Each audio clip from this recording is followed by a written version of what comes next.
सीधी बात में आपका एक बार फिर से स्वागत है। हम आप बातचीत कर रहे हैं बीएसपी की राष्ट्रीय अध्यक्षा मायावती जी से। मायावती जी, आप बता रहे थे कि हमने फैसला किया है कि हम सोच सकते हैं विड्रॉ करने की, सपोर्ट अगर ऐसा ही चलता रहा तो आपको क्या लगता है कि वो समय आएगा? क्योंकि आप तो कांग्रेस का समर्थन यहाँ पर कर रही हैं और यूपीए की आप सदस्य नहीं है। जो यूपीए की सरकार है तो जिसको हमने बाहर से बहुजन समाज के इंटरेस्ट को ध्यान में रखकर अनकंडीशनल तो हमने उनको जो अनकंडीशनल तो फिर कोई इंटरेस्ट ही नहीं है, बहुजन समाज के इंटरेस्ट को ध्यान में रखकर के भाई उन्होंने कहा कि हम जो बहुजन समाज है उनके इंटरेस्ट को प्रोटेक्ट करेंगे, तो उसको हमने ध्यान में रखकर हमने उनको समर्थन दिया। बाहर से लेटर लिखा था उसमें तो लिखा नहीं, हमने कोई नहीं लिखा, बिना शर्त आप गलत बोल रहे हैं। उसमें लिखा था नहीं, बहुजन समाज के इंटरेस्ट को ये गवर्नमेंट प्रोटेक्ट करेगी, इसलिए हम इनका समर्थन कर रहे हैं। तो इन्होंने बोला कि हम ध्यान रखेंगे। तो आप देखो, बुरा नहीं, आप लगता है अपने ऊपर संकट आया तो आपने सारे समाज का संकट बना दिया। ऐसा नहीं, मैं जो है मैं मायावती का संकट समाजवादी बहुजन समाज की मैं आस्था की प्रतीक हूँ। बहुजन जो मैं बोलती हूँ समझ लो बहुजन समाज की आवाज है। राजनीति भविष्य की क्या राजनीति भविष्य? आपकी भविष्य की राजनीति, मेरी राजनीति नहीं, सपना क्या है? मैं बहुजन समाज को रिप्रेजेंट करती हूँ, तो मेरा सपना क्या है, मैं क्या सोच रही हूँ कि इस देश में जो बहुजन समाज के लोग हैं, जिसके अंतर्गत अनुसूचित जाति, जनजाति, अन्य पिछड़े वर्ग के लोग और धार्मिक अल्पसंख्यक समाज से संबंध रखने वाले जो सिख, मुस्लिम, ईसाई, पारसी और बुद्धिस्ट लोग हैं, और इसके साथ साथ अपर कास्ट में से ऐसे लोग जो अपनी मनुवादी मानसिकता को छोड़कर बीएसपी में जुड़ रहे हैं, और तो हम उनको भी साथ में लेकर चल रहे हैं। तो बहुजन समाज के साथ साथ अपर कास्ट में से जो गरीब तबके के लोग हैं, जो जरूरतमंद लोग हैं, मानवतावादी हो रही हैं तो हम लोग ये चाहते हैं। मनुवादी अभी आपने कह दिया, हम तो शुरू से ही मानवता और इंसानियत में विश्वास रखते हैं। अभी आपने कहा मनुवादी, सीबीआई मनुवादी, आपको बता, तो जो गलत काम करेंगे तो उनकी मानसिकता तो हमें उजागर नहीं करनी चाहिए। तो मैं आपको ये बताना चाहती हूँ कि हमारा सपना क्या है कि इस देश में जो बहुजन समाज के लोग हैं, जिनके साथ सदियों से हर क्षेत्र में उनके साथ अन्याय हो रहा है, उनको इंसाफ नहीं मिला। जैसे फॉर एग्जाम्पल आप ये देखेंगे, उनको परम पूज्य बाबा साहब डॉक्टर अम्बेडकर के कारण सरकारी नौकरियों में, राजनीति में आरक्षण की सुविधा तो मिल गई, तो राजनीति में तो आरक्षण का कोटा उनका पूरा हो जाता है, लेकिन सरकारी नौकरियों में अभी तक भी आरक्षण का कोटा किसी भी महकमे में पूरा नहीं है।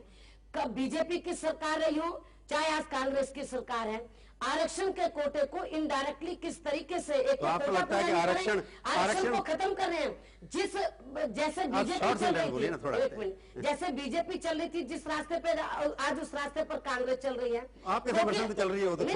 मैं इसलिए बता रही हूँ कि जो आरक्षण है तो एक तो कोटा पूरा नहीं करे, और जो सरकारी जितने संस्थान है तो छोटा कमाल हो गया, उसका वो निजीकरण कर रहे हैं, और निजीकरण में आरक्षण की व्यवस्था नहीं है, जुडिशरी में आरक्षण की व्यवस्था नहीं है, राज्यसभा में नहीं है, विधान परिषद में नहीं है, ऐसे बहुत से क्षेत्र हैं जहाँ पर आरक्षण की सुविधा प्राप्त नहीं है। तो हमारे लोगों के साथ हमारे सपना, मेरी बात सुन लो, काशीराम जी का एक सपना था कि जब हम यूपी में जो मेरी बात सुन लो भाई, सबसे बड़े प्रदेश में हम 3 बार अपनी सरकार बना सकते हैं, अपनी सरकार बना सकते हैं, दूसरों के साथ मिलकर बनाई। कोई बात नहीं, तो आज कभी बीजेपी के साथ, कभी कांग्रेस के साथ, बीजेपी ने खुद अकेले अपने बलबूते पर बनाई थी, या आज कांग्रेस ने अकेले अपने बलबूते पर बनाई, दूसरी पार्टियों का सहयोग लेकर बनाई।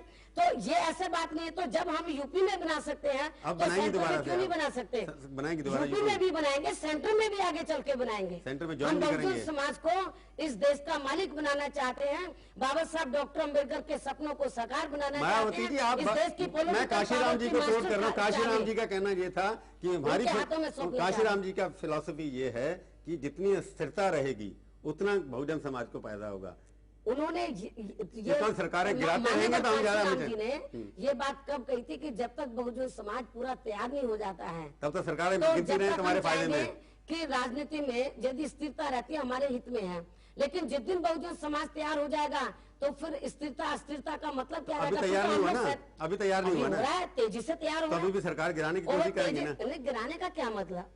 आपकी क्या मतलब गिराने का? अस्थिरता तो यही होती है ना कि जब तक सरकार गिरे नहीं, चुनाव नहीं हो, आपको फायदा नहीं होता। हम क्यों, हम किधर किसकी सरकार गिराते हैं? हमने यदि पहले कभी सेंटर में बीजेपी की सरकार गिराई, वो तो हमने यूपी में जैसे को तैसा जवाब दिया था। आप ये मायावती जी मानते कोएलिशन का जमाना है? आपने अभी कहा कि आपके साथ मिलकर सरकार बनाई, आपने दूसरे साथ मिलकर बनाई, पार्टियों में नहीं पड़ा। आपको लगता है कि आपको कभी ना किसी पार्टी के साथ जाना ही पड़ेगा? ये जब तक बहुजन समाज पूरा तैयार नहीं होता तब तक का मैं बता रही हूँ। जिस दिन बहुजन समाज पूरा तैयार हो जाएगा हमें कोई जरूरत, कितने साल लगेंगे? मुझे लग रहा है जिस तरीके से तेजी से बहुजन समाज आगे बढ़ रहा है, मुझे ऐसा लगता है कि 10-12 साल में हम इस लायक बन जाएंगे। 10-12 साल तक तो आप किसी न किसी के साथ मिलकर सरकार बनाते रहेंगे ना? अभी कुछ नहीं, राजनीति में बहुत जल्दी उतार चढ़ाव आते, कुछ नहीं कहा जा सकता कि बीएसपी का पलड़ा एकदम तेजी से ऊंचा बढ़ जाए। नहीं, अभी जो अगर आप यूपी के अंदर आप सरकार को डिसमिस कराना चाहती थी, इस सरकार ने भी नहीं किया, पहले वाली तो करती नहीं क्योंकि वो तो उनके साथ थे। तो आपको लगता नहीं कि कांग्रेस ने आपके साथ पॉलिटिकल जो है जो आप एक्सपेक्ट कर रही थी, वो हमारे साथ नहीं, वो तो अपने पैरों पे कुल्हाड़ी खुद मार रहे हैं, हमारे साथ क्या कर रहे हैं? नहीं हमने कब कहा कांग्रेस को? कांग्रेस तो उत्तर प्रदेश में उनकी सरकार चला रही है, समाजवादी पार्टी की जो सरकार चला रही है कांग्रेस, तो वो कैसे गिराएगी? हमने कभी नहीं कहा कि भाई, हमने तो ये कहा कि भाई उत्तर प्रदेश में जो लॉ एंड ऑर्डर की स्थिति खराब है और डेवलपमेंट का काम बिल्कुल नहीं हो रहा, तो हमने कहा कि इसके ऊपर कांग्रेस को, सेंट्रल की गवर्नमेंट को तो यूपी की सरकार तो कांग्रेस चला रही है, आप कह रहे हैं कि अगर वो समर्थन विड्रॉ नहीं करते तो सरकार शायद अनस्टेबल हो जाएगी, आपको लगता गिर सकती है? अभी हमने कब कहा कि भाई मैं आपसे ओपिनियन मांग रहा हूँ। अभी ये तो अब कांग्रेस अगर चाहे सरकार यूपी की गिराना तो गिर सकती है कि नहीं, आपका असेसमेंट है? ऐसा ये अभी तो कांग्रेस वालों से पूछो भाई, चाहे कांग्रेस है चाहे बीजेपी और दूसरी पार्टियां हैं, अभी उनकी जो बहुजन समाज के प्रति जो उनकी मनुवादी मानसिकता है, अभी उसमें बदलाव नहीं आया है। अभी नहीं आया और आप दबाव बनाए रखेंगे इसके लिए? तो दबाव बना रहे तो तभी तो हम सोच रहे हैं कि भाई ये लोग मानवतावादी बने, तो जब लेकिन अभी बन नहीं पा रहे हैं। जब आप दबाव बनाती है तो आपके ऊपर दबाव डाल देते हैं केसेस वेसेस करके। उससे मायावती नहीं घबराती। मायावती किस चीज से घबराती है ये बता दो, मैं इतनी देर से देख रहा हूँ, घबराती नहीं, किस चीज से घबराती हैं? मायावती कभी नहीं इंसान घबराती तो है ना आप? मेरे इंसान में जरूर हूँ, तो लेकिन किसी से तो डर लगता होगा आपको? ऐसा नहीं अभी लेकिन जब कोई झूठा केस मेरे ऊपर लगाए, मेरे इमेज को खराब करने की कोशिश करे, तो उससे मेरे को तो ठेस पहुंचती है, मेरे पूरे बहुजन समाज को या मेरे जो शुभ चिंतक हैं उन सबको ठेस पहुंचती है। विरोधी दल तो ये भी चार्ज लगाते हैं आपके ऊपर, सच है झूठे है कि आपको तो जो जब सबसे ज्यादा पैसे देता है आपकी पार्टी को, उसको सबसे टिकट मिल जाती है। क्या गलत बात करते हैं? बहुजन समाज पार्टी कांग्रेस और बीजेपी दूसरी पार्टियों की तरह उद्योगपतियों से पैसा लेके पार्टी नहीं चलाती है। हमारी पार्टी बहुजन समाज में से जो गरीब तबके के लोग हैं तो उन्हीं से थोड़ा थोड़ा चंदा करके पार्टी चलाती है। तकलीफ क्यों हो रही है? दूसरी ये प्रचार कौन कर रहे हैं? दूसरी पार्टी के लोग कर रहे हैं, क्योंकि उनको उनकी पार्टी में लोग पैसा देते नहीं है। जब नहीं देते तो उनको उद्योगपतियों से पैसा लेना पड़ता है, लेकिन बीएसपी उद्योगपतियों से पैसा लेती नहीं है। गरीब और मजलूम मेंबरशिप के जरिए मेरे जन्मदिन के मौके पर थोड़ा थोड़ा धन इकट्ठा करके इस मूवमेंट को चला रहे, तो तकलीफ दूसरी पार्टियों को हो रही है। इसलिए बीएसपी को बदनाम करने के लिए ये लोग इस किस्म का आरोप लगाते हैं। हमारी सेहत पे कोई एक बात मैं आपसे पूछना चाहता, आपकी ऐसा लगता नहीं है कि राजनीति के अंदर जो अपराधी लोग हैं उनको टिकट नहीं देना चाहिए? आपका व्यू क्या है? हम तो चाहते हैं कि बिल्कुल नहीं देना चाहिए। उनको मंत्री भी नहीं बनाना चाहिए? बिल्कुल नहीं बनाना चाहिए। केंद्र में जैसे जिनके खिलाफ चार्जेस हैं उनको भी आप मांग करनी चाहिए, आप सपोर्ट नहीं, उसका एक क्राइटेरिया फिक्स होना आप उनको चाहिए। सपोर्ट कर रही है कैबिनेट को? अब एक मिनट, ये तो सारी जो राजनीतिक पार्टियां हैं तो उनको बैठकर इसके ऊपर कोई नीति तैयार करनी चाहिए, तब तो हम राजनीति में अपराधीकरण को खत्म कर सकते हैं। नहीं, आप पार्टी की अध्यक्ष हैं, राष्ट्रीय पार्टी की अध्यक्ष अभी मेरी बात तो अभी घर से शुरू करें ना काम। पार्टी की जिम्मेवार हूँ, दूसरी पार्टियों की जिम्मेवार थोड़ी ना। अगर आगे से कोशिश आप करेंगी क्रिमिनलाइजेशन? मैं अपनी पार्टी की ही जिम्मेवार हूँ, दूसरी पार्टियों की थोड़ी ना। अब दूसरी पार्टी के लोग यदि अपराधियों को बढ़ावा देंगे तो मैं क्या कर सकती हूँ? तो मतलब अपने यहाँ आपने जो दिया था टिकट, आपको गलती लगता है कि गलती की? नहीं, हमने कोई गलत लोगों को नहीं दिया। यदि कोई गलत आदमी आया तो वो अपने आप में सुधार करने का मुझसे। ये जो इलाहाबाद में राजू पाल की हत्या हुई उसके ऊपर एक और भी बात है। देखो, जो सुन कास्ट के लोग हैं या बैकवर्ड क्लास, राजू पाल क्या था? पिछड़े वर्ग का पाल समाज से था। जो सुन कास्ट बैकवर्ड क्लास, जो रिलीजियस माइनॉरिटीज के लोग हैं, खास तौर से दलित और शोषितों में, तो वो कोई अपराधी नहीं होते हैं।